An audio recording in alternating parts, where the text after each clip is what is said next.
The United States Supreme Court has ruled unanimously that Donald Trump can stand as a Republican presidential candidate in Colorado.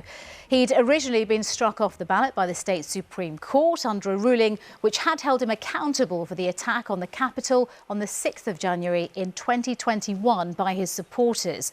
Well, voters in Colorado and more than a dozen other states will go to the polls tomorrow in what some commentators call Super Tuesday to pick their party's presidential nominee.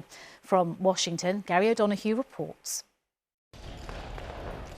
9 Supreme Court justices, one unanimous decision, clearing the way for Donald Trump to remain on the presidential ballot now and for November's general election.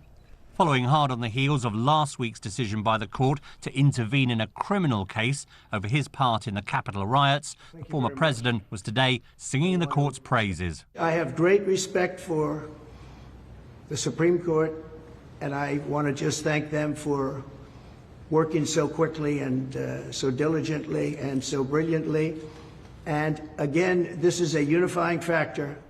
Several states had tried to exclude the former president in their primaries, citing a provision in the Constitution passed after the Civil War barring insurrectionists from holding national office. While the 9 justices took no view on whether he'd engaged in an insurrection, they said the states had no power under the Constitution to enforce the provision with respect to federal offices, and Congress alone could do that. While Donald Trump's legal problems have taken a turn for the better, he still faces a criminal trial later this month in New York over hush money payments to a porn star, and a federal trial, possibly in the summer, over his retention of classified documents after he left office. He's also been hit by fines and compensation payments of well over $400 million following his defeats in 2 civil trials. All these legal difficulties have in fact been a double-edged sword for the former president.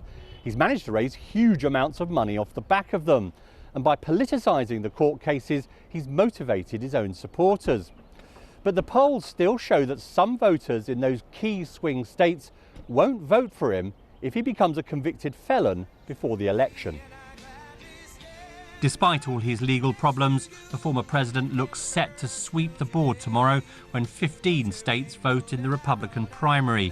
His nomination for the candidacy is all but secure. His legal worries still far from over.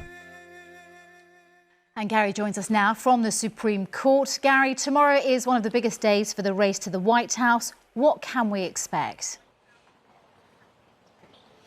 Well, Tina, this case was an existential threat to Donald Trump's candidacy, and no one really believed it would go against it. But even so, this win does open the way for him to clinch this nomination. He's already swept the board up to now, bar the District of Columbia, where his main rival won. But tomorrow he could do a clean sweep of all those 15 states.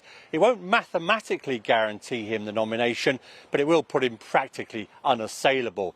His main candidate, his main opposition candidate, Nikki Haley, will have to then decide what she does next. In terms of his legal strategy, it's been summed up in one word: delay, delay, delay. And bear in mind, if he can delay those criminal charges, those criminal cases, until after November, and he were to win the general election in November, he can simply make his Justice Department make them go away.